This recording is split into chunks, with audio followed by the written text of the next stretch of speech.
नरेंद्र मोदी एक ऐसा नाम जिसके आज के टाइम पे दुनिया भर में करोड़ों फैंस हैं। इवन मोदी जी के फैंस का लेवल इस लेवल तक है कि वो मोदी जी के कहने पर अपनी जान दे भी सकते हैं एंड किसी और की जान ले भी सकते हैं। बहुत किया है, हमको मोदी चाहिए। मोदी हमारा पति, हमारा भाई, हमारा बाप, हमारा गुरु है। भाई फेवर में हूँ बिल्कुल, कर्रा वाला ठीक है। और तो फेवर में नहीं है भाई, वो भी सुनो, सुन के समझ जाओगे क्या है।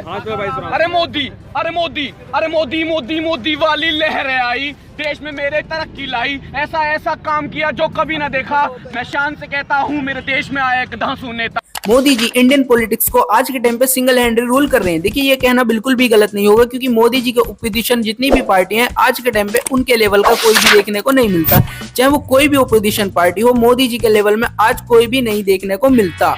बट मोदी जी ने अपनी जिंदगी में काफी ज्यादा hard work and dedication struggle करने के बाद ये मुकाम हासिल किया है। अगर देखिए मैं ये कहता हूँ कि मोदी जी आज के टाइम पे इंडियन पॉलिटिक्स के बादशाह हैं, तो ये कहना भी गलत नहीं होगा। देखिए मैं आपको पूरा रीजन बताता हूँ उसका। उससे पहले आप चैनल को कर दीजिए सब्सक्राइब, वीडियो को कर दीजिए लाइक एंड कमेंट। देखिए मोदी जी भी शाहरुख खान की तरह ही बिना किसी गॉडफादर के पॉलिटिक्स में आए थे। जिस तरीके से शाहरुख खान बॉलीवुड में गए थे बिना किसी गॉडफादर के, आज के टाइम पे शाहरुख खान के कंपैरिजन में हमें कोई भी स्टार देखने को नहीं मिलता। चाहे हम बिल्कुल कह दें कि प्रभास है या सलमान है, बट शाहरुख के कंपैरिजन में आज के टाइम पे कोई भी स्टार देखने को नहीं मिलता। बिल्कुल सेम सीन हमारे पीएम नरेंद्र मोदी जी के भी साथ है। उनके कंपैरिजन में आज के टाइम पे कोई भी पॉलिटिकल लीडर देखने को नहीं मिलता। और मोदी जी का चेहरा आज के टाइम पे इतना बड़ा हो चुका है कि उनके नाम पर ही सिर्फ वोट मिल जाती है। चाहे किसी भी जिले से कोई भी एमएलए लड़ रहा हो, चाहे कोई गरीब आदमी ही एमएलए के इलेक्शन में खड़ा हो, मोदी जी उसको टिकट दे देंगे तो उसको भी काफी ज्यादा फुल बहुमत से वोटें मिलेंगी, क्योंकि चेहरा सिर्फ मोदी जी का ही चल रहा है आज के टाइम में इंडिया में। बीजेपी को पूरी स्ट्रॉन्ग बनाने में मोदी जी का बहुत बड़ा हाथ है, वरना बीजेपी पार्टी शायद ही इतनी बड़ी पार्टी बन पाती। आज के हम इस वीडियो में डिस्कस करेंगे मोदी जी की full of career and journey पर, एंड देखेंगे मोदी जी के इवोल्यूशन वगैरह। तो चलिए उससे पहले आप चैनल को कर दीजिए सब्सक्राइब, वीडियो को कर दीजिए like and comment.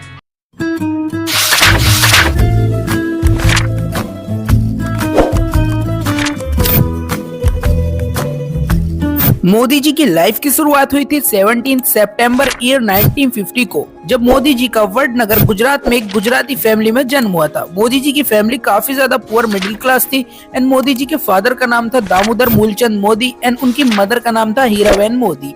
Modi ji अपने 6 भाई बहनों में तीसरे नंबर के थे। मोदी जी के फादर रेलवे स्टेशन पर एक टी स्टॉल चलाते थे एंड मोदी जी भी अपने फादर का हाथ उसमें बटाते थे। बट मोदी जी अपनी पढ़ाई का भी पूरा ध्यान रखते थे और मोदी जी ने अपनी स्कूलिंग की फाइनल की थी वडनगर गुजरात से। मोदी जी की 13 साल की उम्र में जसोदाबेन चमनलाल के साथ सगाई हो गई थी एंड 17 साल की उम्र में मोदी जी की जसोदाबेन चमनलाल के साथ शादी हो गई थी। बट अगर वहीं देखें फाइनेंशियल एक्सप्रेस की एक रिपोर्ट के अकॉर्डिंग, तो मोदी जी और जसोदाबेन की शादी भी हुई थी एंड मोदी जी और जसोदाबेन काफी टाइम साथ में भी रहे थे। बट मोदी जी की मर्जी से जसोदाबेन और मोदी जी दोनों ही अलग अलग हो गए थे।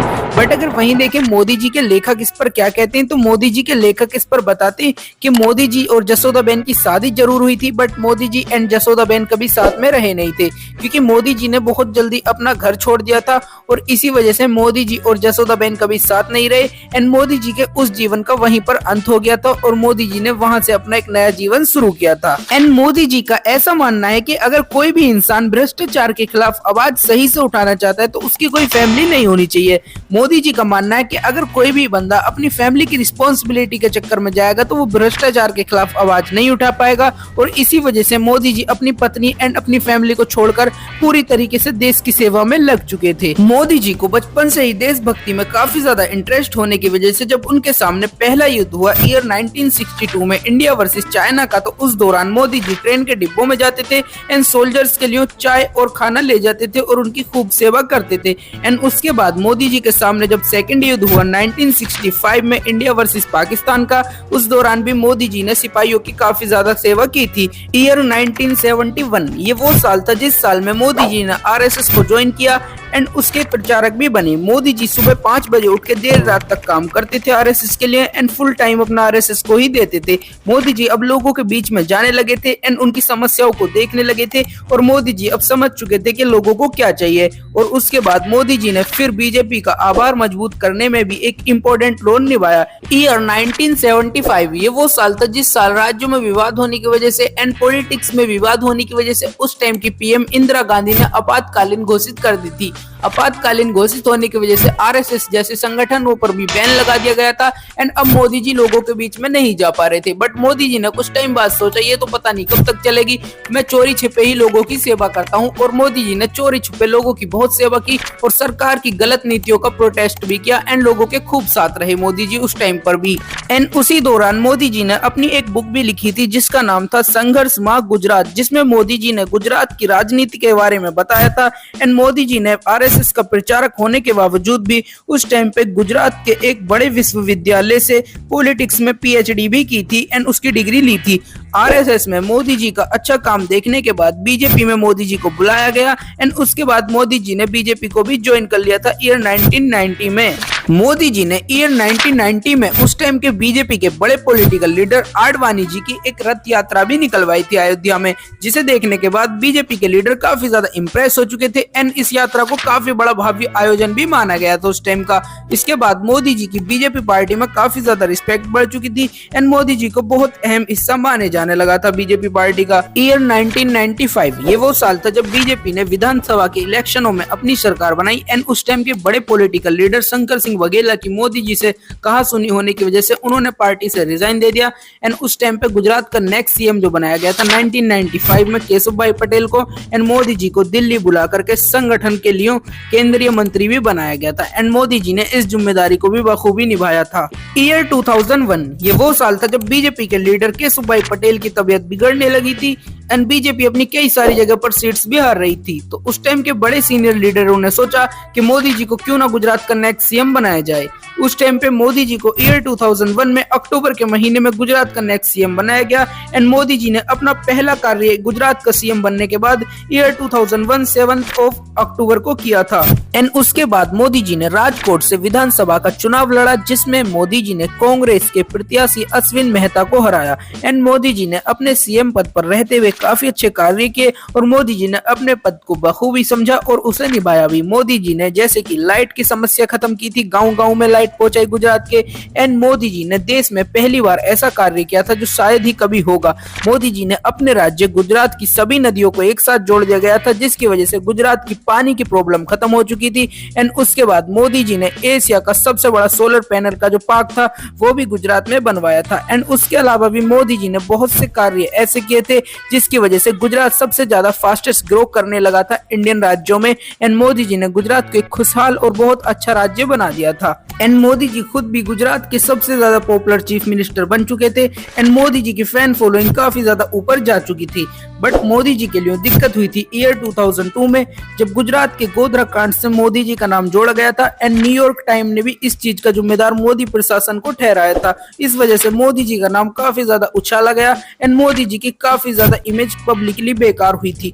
लेकिन ईयर 2002 में दोस्तों मैं आपको बताता हूँ गोधरा कांड क्या है। देखिए ईयर 2002 में 27 फरवरी को जब एक ट्रेन के S6 कोच को आग लगा दी गई थी जिसके अंदर 69 लोगों की मौत हो गई थी एंड 28 सितंबर को ये दंगा इतना बढ़ चुका था कि उस दिन 1400 लोग मारे गए थे एंड मोदी जी को इसकी वजह से काफी ज्यादा बुरी लोगों की सुननी पड़ी थी और मोदी जी को काफी ज्यादा ट्रोल भी करा गया था और मोदी जी को काफी ज्यादा हेट भी मिला था। बट उसके बाद उस टाइम की गवर्नमेंट ने एक स्पेशल टीम बिठाई जो देखेगी कि मोदी जी ने ये कांड किया है या नहीं किया। बहुत ज्यादा देखने के बाद और समझने के बाद ईयर 2010 में उस टीम ने मोदी जी को इस कांड से बिल्कुल निर्दोष बरी कर दिया। कोई भी ठोस सबूत ऐसा नहीं मिला था कि जिससे माना जाए कि मोदी जी ने ये कांड करवाया था, तो मोदी जी को इस कांड से बिल्कुल निर्दोष बरी कर दिया गया था। एंड मोदी जी ने गुजरात का सीएम रहते हुए कुछ काम ऐसे भी किए थे जिसे सुनने के बाद शायद लोगों को आज यकीन भी ना हो। मोदी जी ने सरकार के हिसाब से जो उस टाइम की इलीगल प्रॉपर्टी थी उन्हें भी डिस्ट्रॉय कर दिया था, जिसके अंदर काफी सारे मंदिर भी थे, जिसकी वजह से मोदी जी को विश्व हिंदू का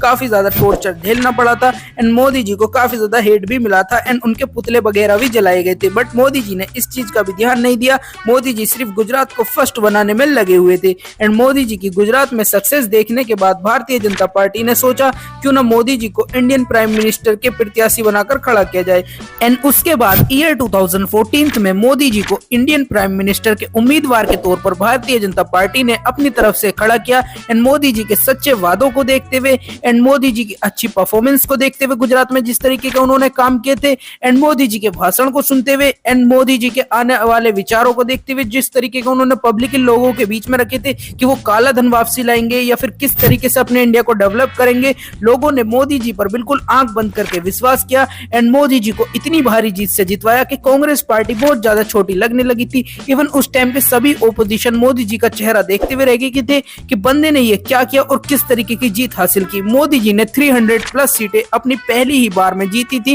एंड कांग्रेस को काफी बड़ा झटका भी दिया था अपने फर्स्ट टाइम में ही।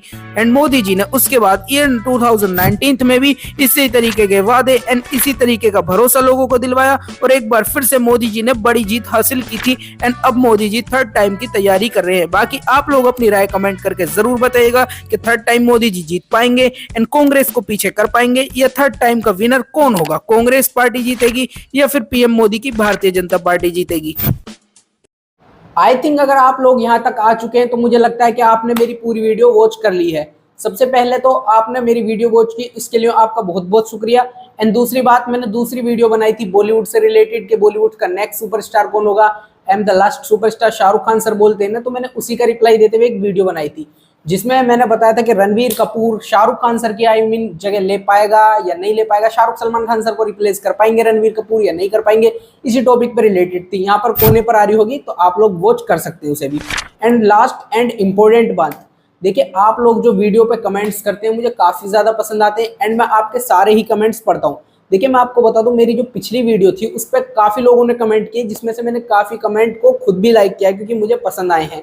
जैसे कि मैं आपको बता दूं, हमारे भाई कृष्णाकांत, उन्होंने भी अच्छा कमेंट किया था एंड फैज खान ने भी अच्छा कमेंट किया था एंड उससे अलग दीपक, हाँ जी शायद ऐसी कुछ नाम है, दीपक भाई ने भी अच्छा कमेंट किया था एंड भूत कोठा ने भी, और भी काफ़ी लोग हैं जो कमेंट्स करते हैं एंड मैं सबके ही कमेंट पढ़ता हूँ और मुझे बहुत अच्छा लगता है। तो वीडियो को जितना हो सके उतना कमेंट कीजिए।